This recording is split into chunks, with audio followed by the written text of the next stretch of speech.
Britain's Conversation, Cross Question, with Iain Dale. Hello, very good evening. 8:03 on LBC. Welcome to Wednesday's Cross Question. Have we got a panel for you?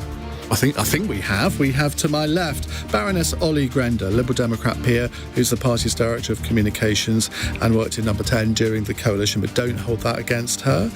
Next to her is Lord Robert Hayward, Conservative peer and an expert on polls. To my right, we have Silkie, Carlo, Director of the Civil Liberties campaign group Big Brother Watch. And to her right, Ben Habib, businessman who's chair of the First Property Group, former Brexit Party MEP who's recently joined its successor party Reform UK. So, we want your questions. 0345 6060 973. You might like to ask, and this is not to being dictatorial, but you might like to ask on the plan to house 500 male migrants in a barge off the Dorset coast.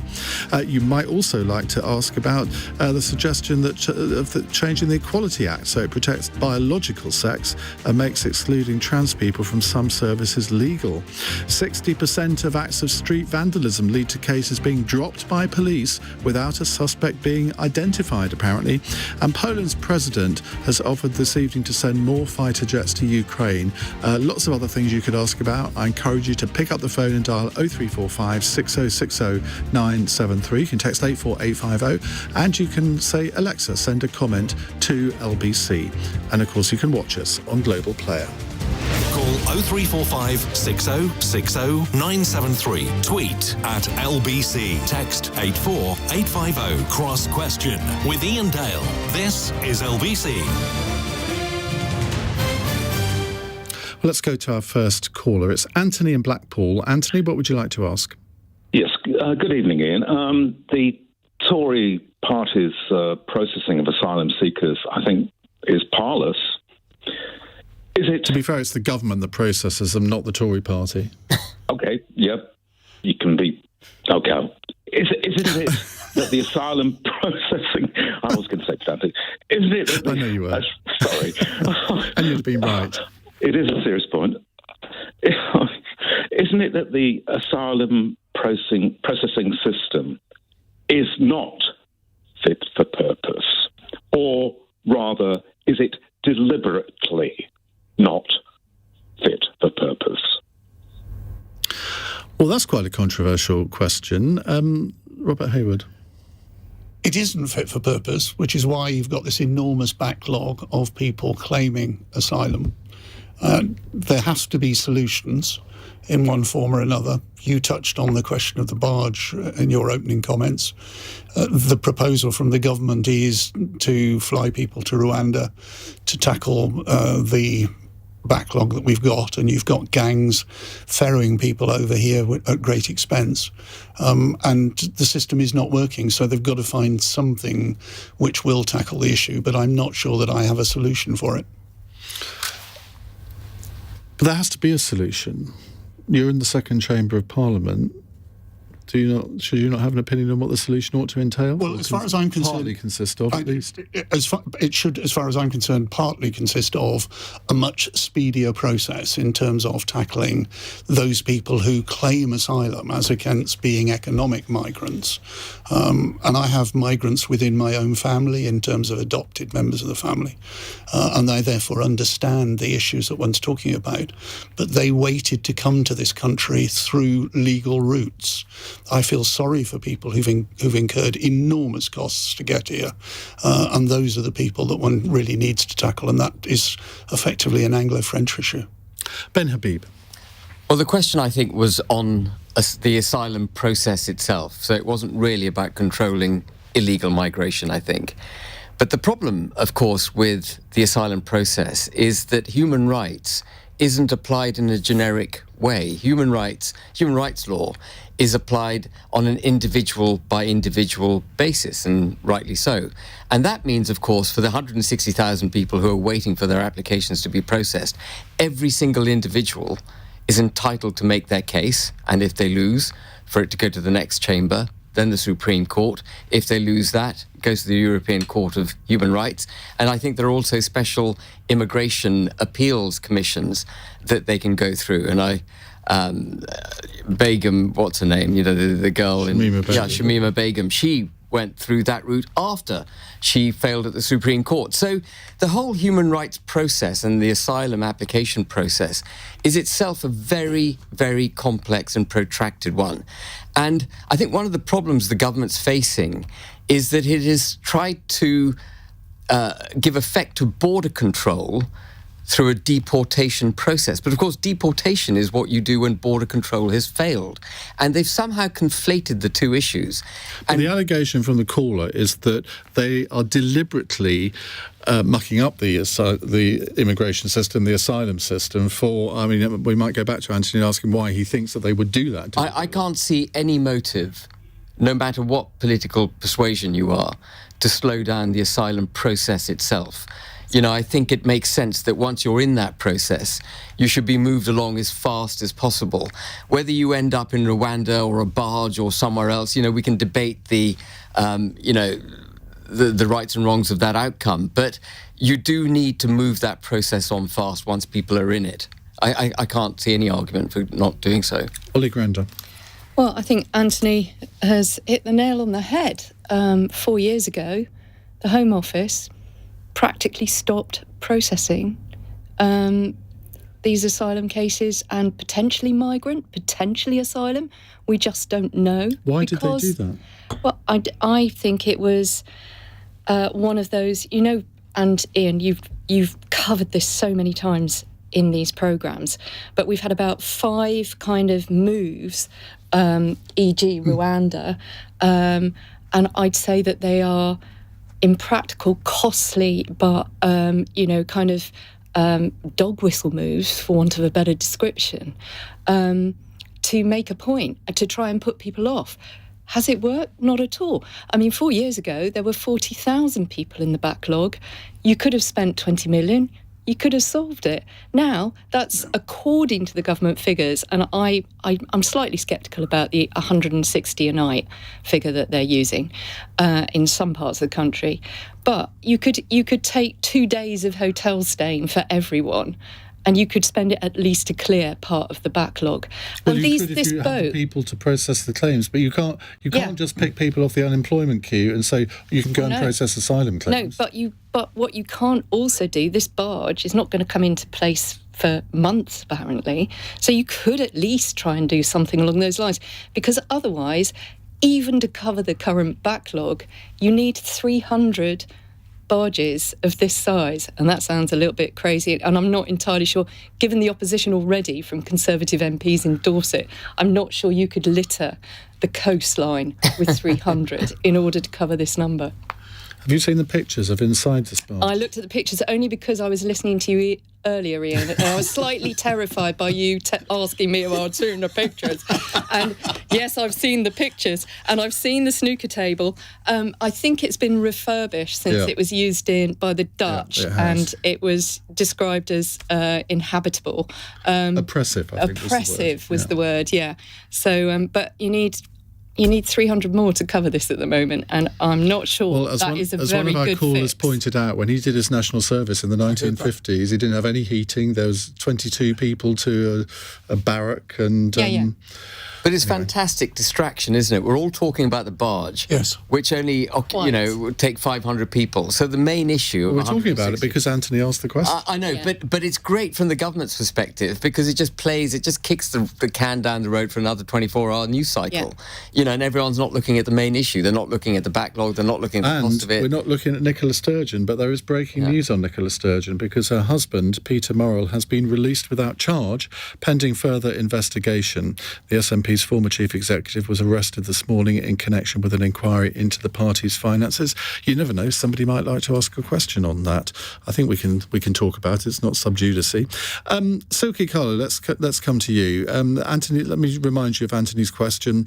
Is it the case that the asylum processing system run by the government isn't fit for purpose, or was it never intended to be fit for purpose? Well, it's certainly not designed in a way that enables people to travel here to make asylum claims lawfully.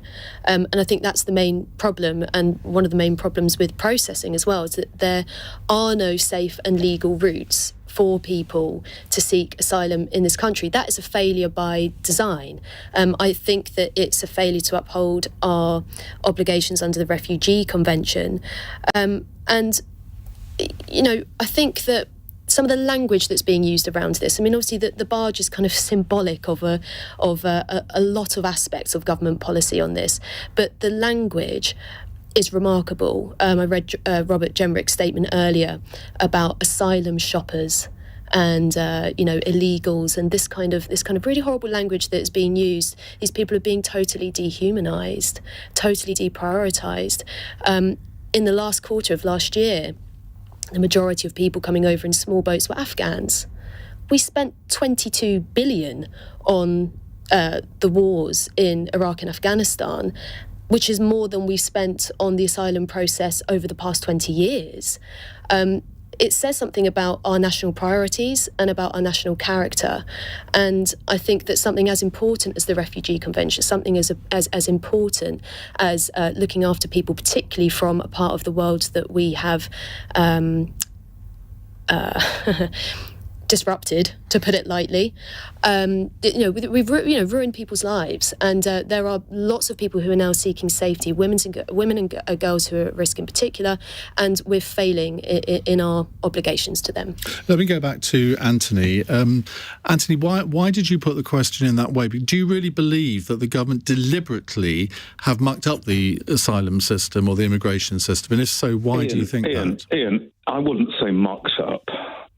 I'd say it's concerted, it's deliberate. I couldn't agree more with your final commentator. There was a previous commentator who I also applauded. But, you know, this xenophobic rhetoric is just unconscionable. I agree with you on that. I asked you why you think that it was never intended to be fit for purpose. I'd like you to try and... I mean, you asked the question. You must have an answer to it yourself. Because there's no signal coming from this government with its rhetoric, which is appalling, that they actually do have any humanitarian... Actually, you know, they used to use the word humanitarian when they were introducing these policies because they were fully well aware that they're completely inhumane. Your commentator who talks about the safe routes, for example, I think the last safe route from Syria was closed down in 2019. The government would rather, shift the focus and put the blame entirely on this swarm of people coming into the country. OK. Yep. Anthony, thank you very much indeed. Just a bit more on Nicola Sturgeon and her husband, Peter Murrell. Police Scotland, they've issued a statement explicit... Shall I start that again? Put my teeth in. Explicitly stating that the case remains active, so it is sub judice. So if we get any questions on that, we can't take them, apparently. There we go. Right, we'll come to more of your questions in just a moment here on Cross Question. The number to call 0345 6060 973. It's 16 minutes past 8. This is LBC.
If you've just joined us, we have Silkie, Carlo from Big Brother Watch, Conservative peer Lord Robert Hayward, Liberal Democrat peer Baroness Olly Grender, and Ben Habib, businessman who was a Brexit Party MEP and has recently joined Reform UK. We'll ask him a little bit about that in just a moment, but not before a text question from Sandra in Rochester.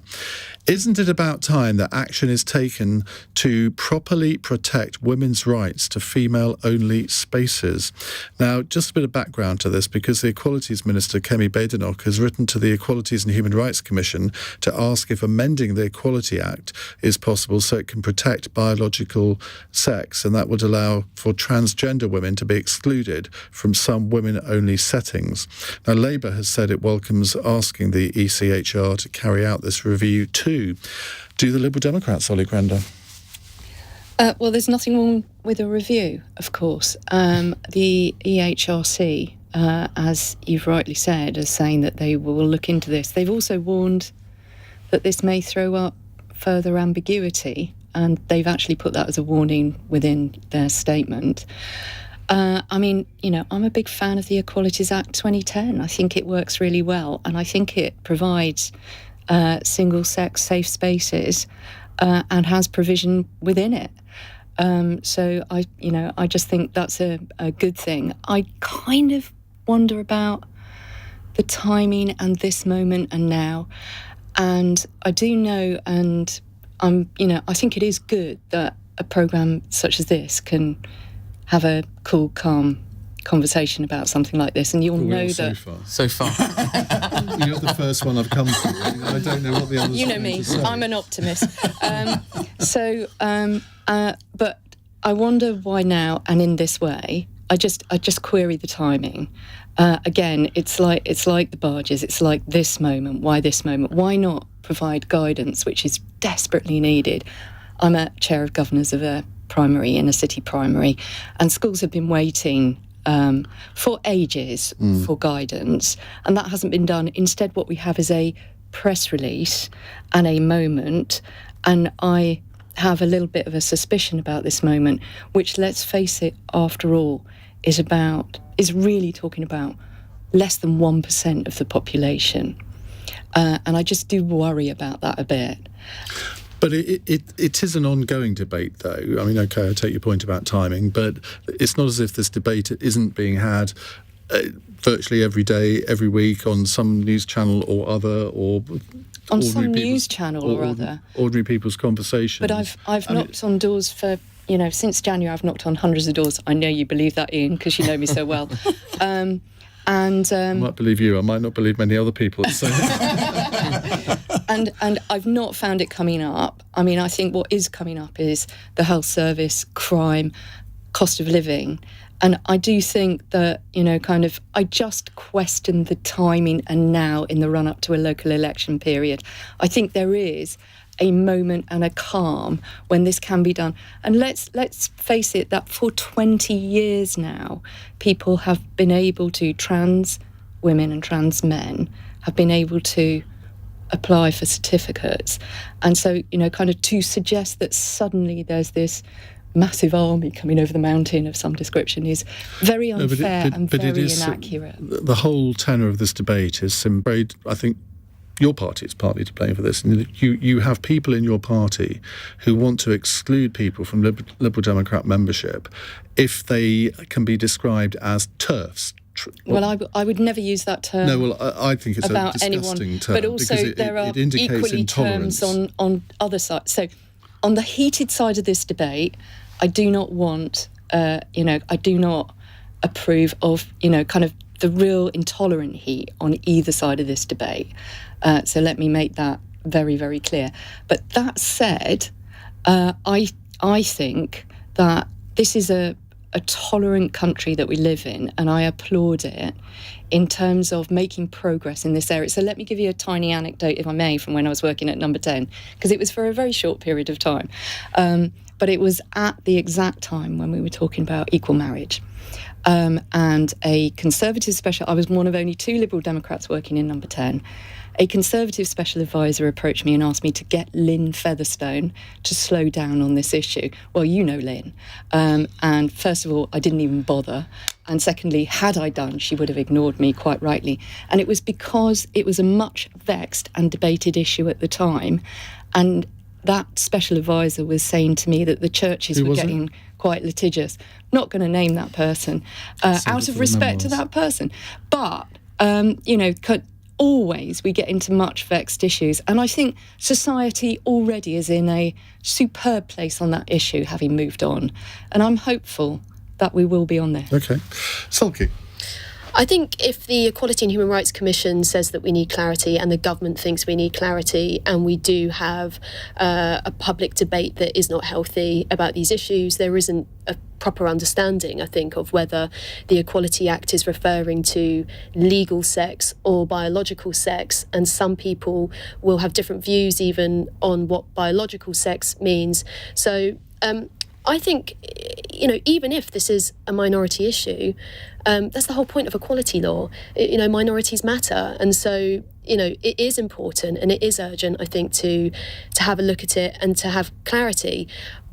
I support people's right to live however they want to, and to have laws in place that enable them to live freely and with respect and safely. You can't do that if you don't have clarity on what the law is. So that is really needed. On gender recognition certificates, there are over 250,000 people in the UK who identify as trans, and only about 7,000 have gender recognition certificates. I think that, this obviously is a very fast moving discussion that has been very, very poor at times. And absolutely wrong for any party. I think actually, Iain, I couldn't agree with you more that part of the reason that the discussion is so bad is because politicians have failed to offer a kind of stewardship of it in a way, and to defend everyone's right to speak. And something that we've been concerned about is the amount on both sides of the debate, and that's just really not acceptable. So hopefully the legal review and the clarity will help to give a bit more light than heat. Do you, as a woman, feel that there should be women-only spaces? I feel very strongly that women-only spaces have a really important role to play in our country, in our society. They can be life-saving. I've had to rely on women's-only spaces and services. Many women like, for example, to have a female doctor. It's really sensitive. It's really important. That position, in my book, does not mean at all that I don't also welcome trans women and trans people to live their lives as they want. But clearly there is confusion here about a women's changing room in a swimming pool.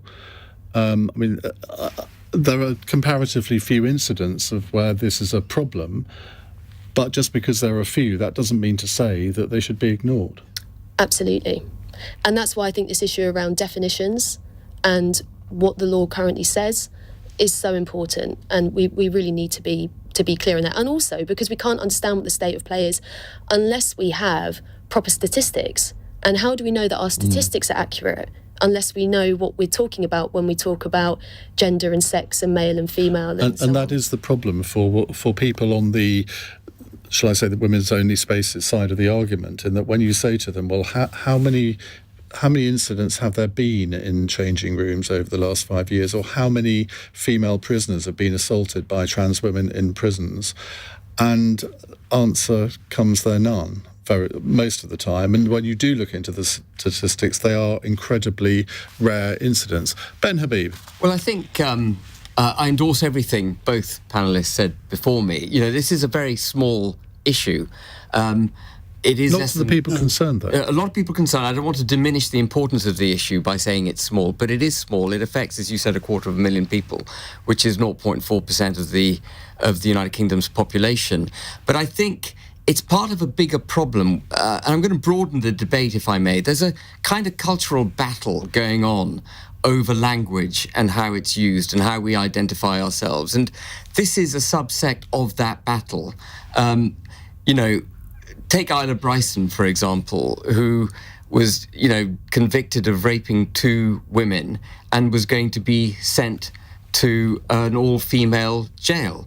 Now, the sort of, man on the Clapham omnibus, that's as daft as brushes, isn't it? You send a rapist to an all-female jail. But somehow our language has been hijacked and the issues have been hijacked and conflated. And we've talked By ourselves... whom? Well, I mean, I don't know the answer to by whom, but as you said, there's a failure in definitions, and it should be clear what a woman is. It should be clear what a transgender man is. And I actually think the terminology, if I'm to really reflect on it ad infinitum, I think the terminology of transgender man is wrong. I think if you're a woman that's become a man, then you're a transgender woman. No, you're not. But I know you're not. Entirely the wrong way round. I know, but that's not how I see it, because I think you're a woman, but you've transgendered, so you're a transgender woman. And I don't think she ever becomes a man, and I don't think a man who transgenders to being a woman ever becomes a woman. He's a transgender man. Anyway, I don't want to labour the point, but I think it's part of a much bigger cultural battle that's going on over language. And you might have read Oxfam came out with a 92-page report the other day, banning words like father, mother, headquarters, trying to decolonise the use of language, a sort of move against our heritage, our history, our values. And I think this is part of that battle. I'm not saying it's the only thing that's going on, but it's one of the reasons people get so heated, because it's part of a much bigger cultural war that's going on. Robert Hayward. I undertook the review of the Equality Act in certain aspects in 2012. And what's interesting about it is that throughout that period of the review, in terms of the red tape associated with it, the issue of trans never came up once. And the whole Equality Act needs review. It's only been in operation now for 13 years. But, for example, protected characteristics, there's a range of protected characteristics, but there are other groups, for example, people who are coming out of care home, disproportionate amount of whom finish up in prison, lobbying very hard, and they've got lots of councils in support of them, should now be treated as a protected characteristic. So I think there is a need for a review, not just of this one element, where society's moved on, issues have moved on, but a broader review of the equalities legislation, because we are now looking at things in a very different light from the way we did when the legislation was in 2010, which was an excellent piece of legislation in its time. But that process was almost completed. I was involved. I steered through the House of Lords the same-sex marriage legislation in Northern Ireland, which completed that element of the equality legislation. So there is a need, but I agree with Ben that there has been a hijacking of certain elements of language and processes where some people are absolutely determined to go too far in terms of the actions that they take, and I think it's sensible that you do have a review. Whether it's at this point, I must admit, I am surprised that the EHRC has said that they need a review, because I would have thought that they actually had been in that process of reviewing these sorts of issues, because after all said and done, the legislation's been going through the mill in Scotland and has been banned down here. So I am really surprised that it's taken so long for the EHRC to say we need a review now. But the current Equalities Act does protect single-sex spaces, doesn't it? Yes. Are you content, Olly, with the tone of the discussion generally there? Iain, always. Excellent. What can I say? Right, we'll move on to something else in a moment. 0345 6060 973 is the number to call if you'd like to put a question to our panel. It's 8:33. News headlines with Serena Farrow. The Prime Minister has defended plans to house around 500 asylum seekers in a barge off the Dorset coast. Local Tory councillors and the area's Conservative MP have all threatened legal action over the move. Members of what police are calling a network of child abusers have been convicted in the biggest operation of its kind in the West Midlands. Several trials have led to 21 criminals facing sentences of up to a life jail term. And the chairman of the Infected Blood Inquiry wants to see the compensation scheme extended. He argues parents and children of those who died should be entitled to a payment. LBC weather, that rain spreading eastwards tonight, leaving a few showers behind and a low of 3 degrees. This is LBC.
.37 on LBC. Silkie, Carlo from Big Brother Watch is here. Lord Robert Hayward, Baroness Olly, Grender and Ben Habib, former Brexit Party MEP, now with Reform UK.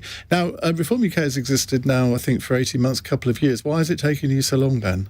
Well, I was reluctant to get into any form of party politics after Brexit was sort of half done, you know, when we half left the EU. But the final straw for me, I think, was Rishi Sunak hoodwinking the public.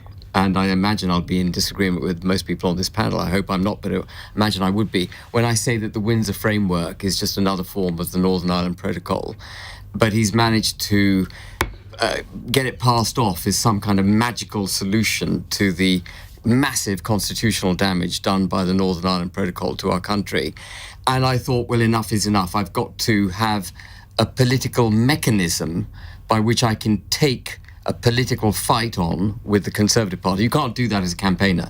If you want to make an impact, you've got to be able to threaten someone electorally. You've got to threaten a political party electorally, because unless you can do that, you're not achieving anything. So you're going to stand at the next election? I did. At my launch with Anne Widdecombe. Anne Widdecombe and I are completely aligned on this, and we both agreed we had to join Reform.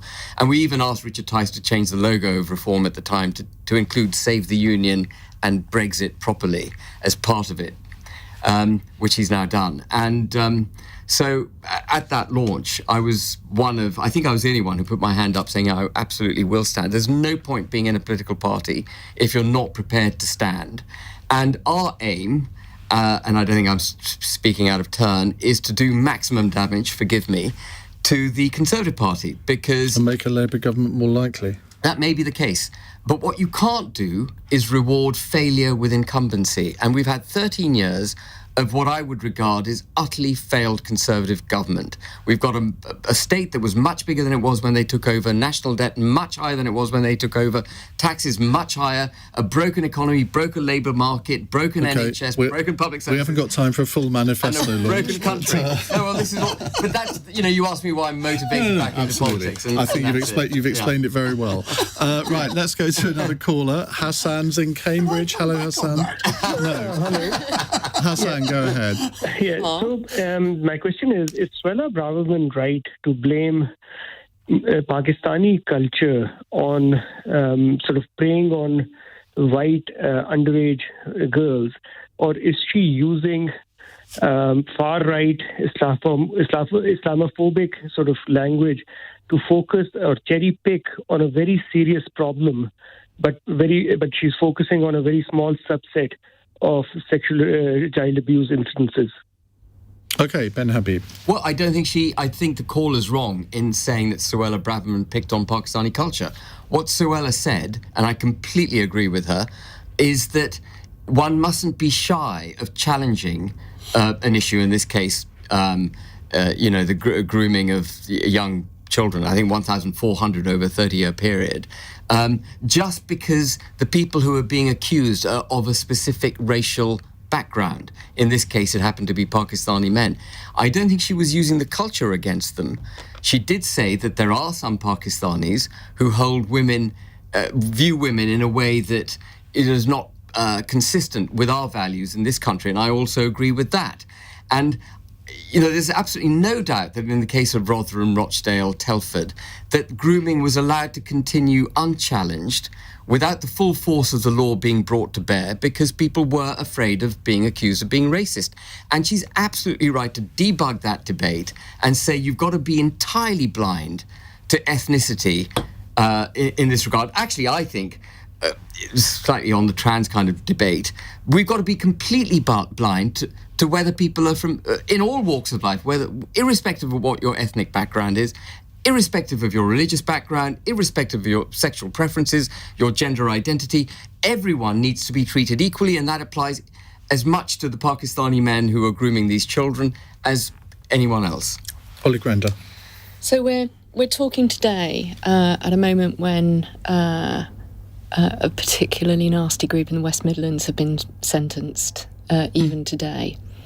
And I want to refer to a good friend of mine, Louise Casey, who's currently taking... Good friend of this programme.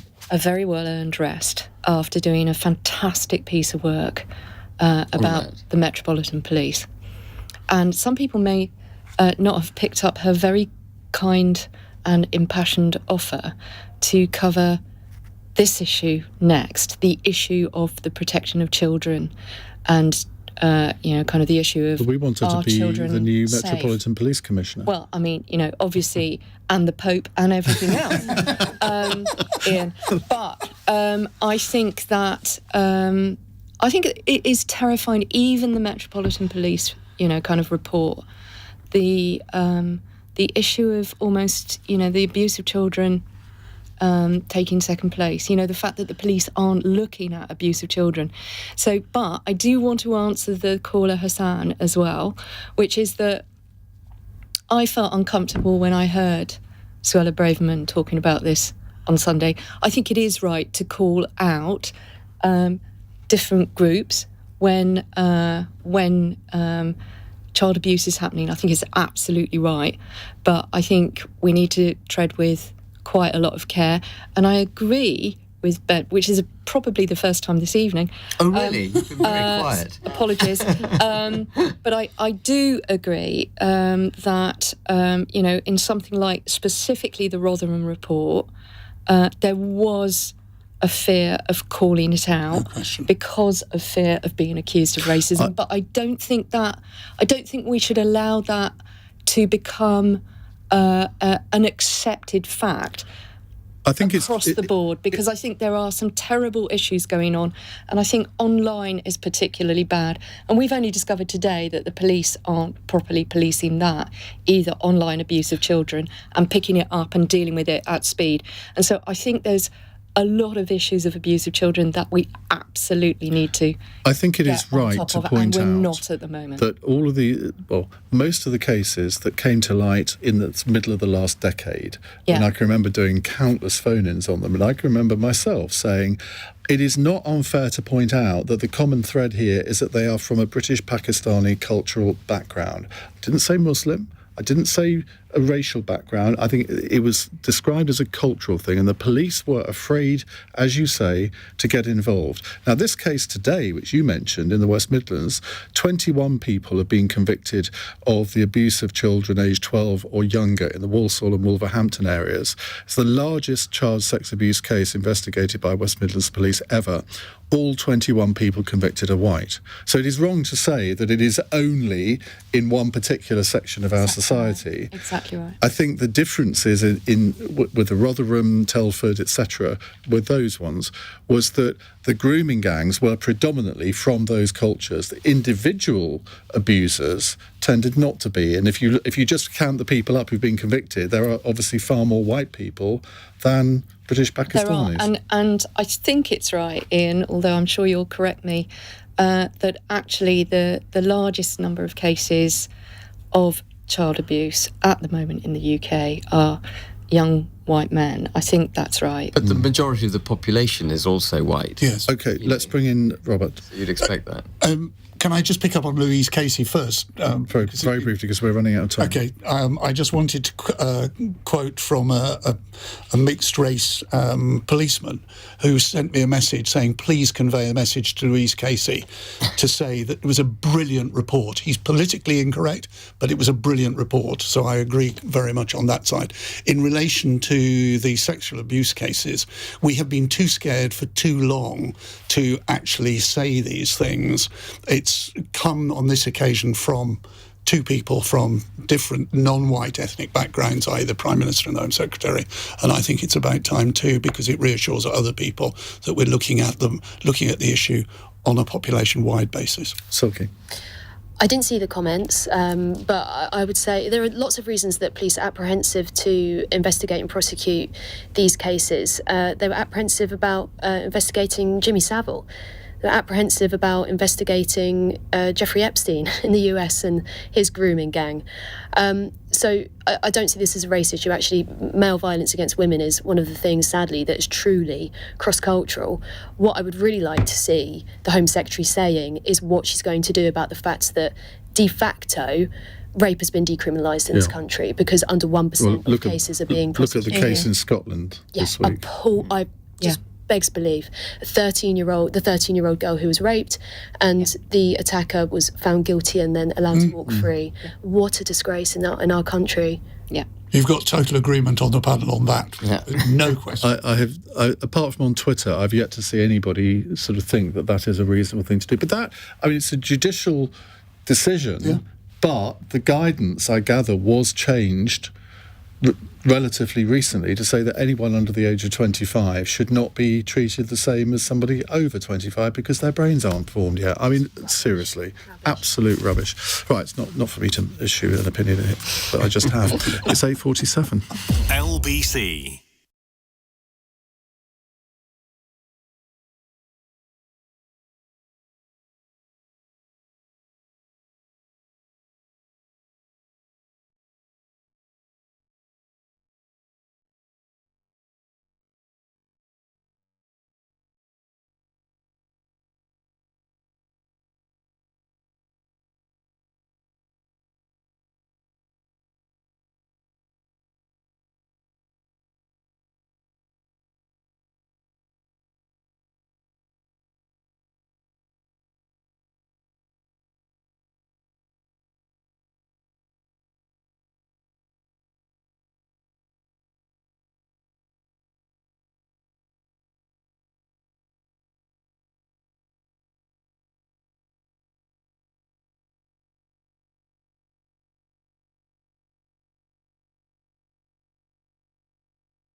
8:51 on LBC. Silkie, Carlo, Robert Hayward, Olly, Grender and Ben Habib with me taking your calls. Just to say, after 9 o'clock, we're going to be talking about surrogacy, which is an issue I know very little about.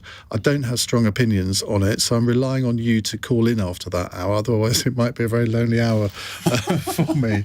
I want to know what the challenges are that parents face when they go through surrogacy. Is even is go through the right term? I don't even know. I'm going to get into so much trouble in this hour, I think. It won't be the first time. I kind of wish we'd done the trans issue instead, which says a lot. Right, let's move on to another question. It's a text question. Oh, and breaking news, Suella Braverman has won her reselection battle over Flick Hammond in the new Tory constituency of Fareham and Waterlooville. Your instant reaction, Robert Hayward? I didn't know who was going to win. I genuinely didn't know where the balance of membership was. It doesn't surprise me, but I didn't know for certain. I was asked earlier on several times who it would be. But it causes a problem for Flick Drummond because she now has to know where she will go. Paul Holmes, who is the other MP who would have faced Suella if she had lost this evening, will almost certainly now take Hamble Valley as the constituency to the west, which he would have had to compete with Suella for. OK, let's go to a text question from Thomas in Barnsley. Talks between Royal Mail and the postal unions have collapsed again. They were offered a 10% pay rise and a £1,500 payment. Should they just get back to work now? Now, just a bit of background to this. Royal Mail bosses said members of the CWU, the Communications Workers Union, were offered a 10% pay rise over 3 years. And see, that's different, isn't it? Yeah. 10% pay rise. Yeah. A 10% pay rise over 3 years and a one-off payment of up to £1,500, depending on the employee's current salary. The CWU says it is willing to continue negotiations. You see, when I saw the question, I was thinking, well, how can they turn down a 10% pay rise plus £1,500? But it's not quite that simple, is it? Silkie. Well, that's the thing. Inflation is at about 10%, right? So people are being offered a pay package that doesn't allow them to meet the rising cost of living. And I don't think that that's an unreasonable ask.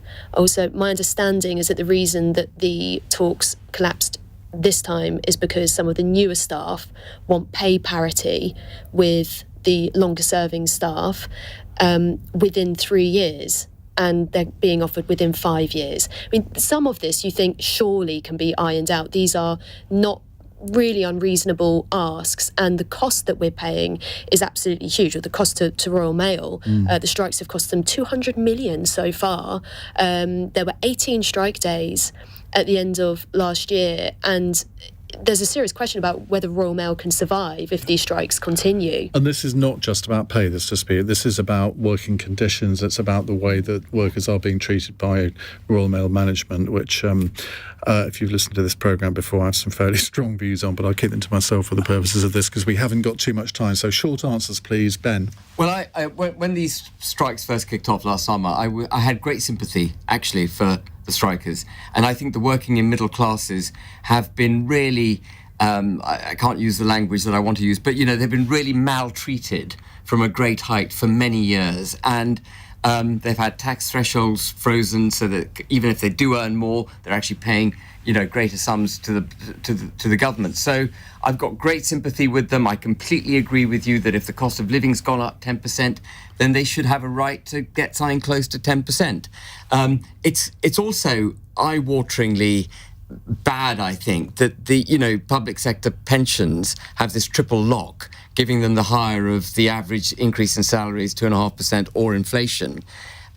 Whereas people who worked for the last 13 years, I think in aggregate, the overall public sector wage growth in the last 13 years has been about 5%. And inflation over that period has been about 35%. So even though we look at 10% now as being eye-watering, they've been maltreated for a long, long time. And so I've got great sympathy. How we get out of this problem is, who knows, because we haven't got the money to pay. Robert.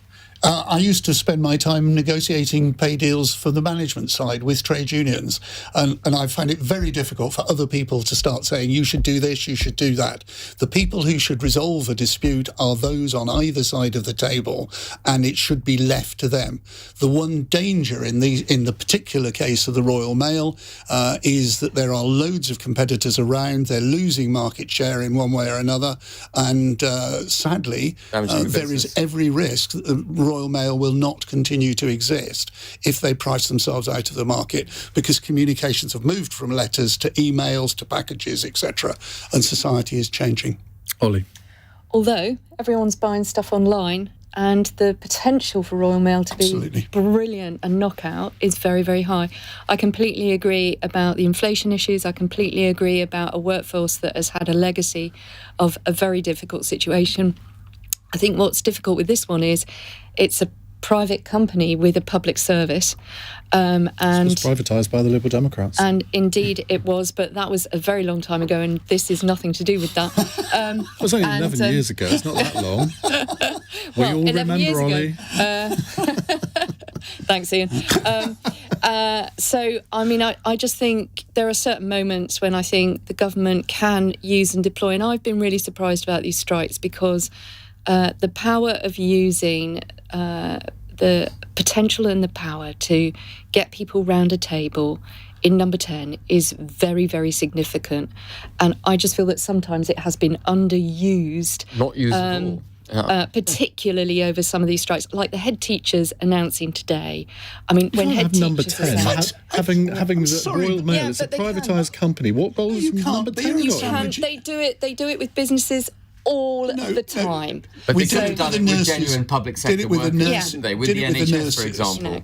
No, you can't do it with the Royal Mail workers. Are we going to have it for the passport office and everything else? I just think there is potential for government to get involved. We've all sparked to life when we've only got a minute left. Sorry to be controversial in that final bit. Let's go to our fun question at the end of the programme. Janet is in Norwich. The King and Queen have started sending out invitations to next month's coronation ceremony. Panel, you're allowed to pick one person who you want to be there. It can't be yourself. It can't be me. So who are you sending? Olly. Well, we've already talked about her. Louise Casey is, to me, a national public treasure, and she should definitely go. She's probably already got an invite. I don't know.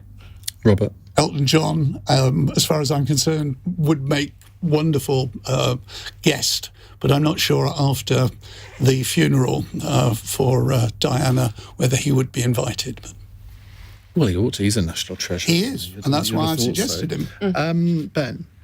Well, mine undoubtedly would be David Attenborough. You know, I've been a fan of his all my life, and my daughter, who's doing zoology at Bristol University, is a fan of his too. And he, with the exception of some of his views on net zero, he's unarguably a fantastic human being, and he's made a fantastic contribution to this country and wildlife generally. So, yeah, David Attenborough.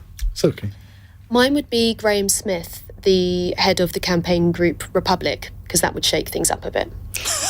So if all these people have already been invited, you've just disinvited yourself ever being on this panel again. Sorry. If all these people have already been invited, can we have another go? Joanna Lumley. That's who I'd pick. She's a national treasure, isn't she? I bet they've all been invited. I think they would have done. But we should point out that two of us had the opportunity to apply and neither of us did. Well, more fool you is all I can say.